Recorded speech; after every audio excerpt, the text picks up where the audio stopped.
এটা সংগ্রহ করেন। এই বইটা যা দেওয়া আছে এটা পড়লে এনাফ। দেখুন, সরাসরি আমরা সূচিপত্রে চলে যাই। সূচিপত্রে এখানে খুব সুন্দরভাবে সাজানো আছে।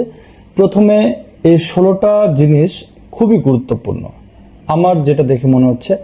এখানে যে জিনিসগুলো দেওয়া আছে এগুলো এর আগে কোনো বইয়ে দেওয়া ছিল না, এইভাবে সাজিয়ে দেওয়া ছিল না।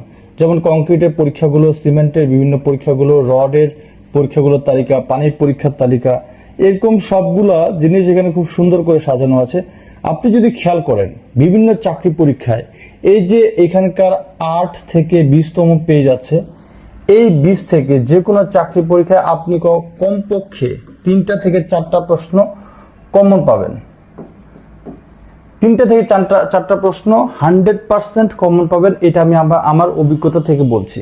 যারা চাকরি প্রিপারেশন নিচ্ছেন, 8 থেকে 20 নম্বর পেজ, মাত্র 12টা পেজ আপনি যদি ভালো করে পড়েন, 3টা থেকে 4টা প্রশ্ন আপনি এমসিকিউ পরীক্ষা কমন পাবেন এবং ভাইবা পরীক্ষা এখান থেকে প্রশ্ন হবে, এটা একবারে শিওর। যাদের অভিজ্ঞতা আছে ভাইবা পরীক্ষা দেওয়ার বা এমসিকিউ পরীক্ষা দেওয়ার, তারা বুঝতে পারবেন যে এই যে পরীক্ষাগুলো থেকে প্রশ্ন হয়, যে কংক্রিটের পরীক্ষার নাম কয়েকটা, তবে সেই পরীক্ষাটা কিভাবে করা হয়, তো এগুলা যারা পড়বেন দেখবেন যে এগুলো থেকে কমন আসবেই।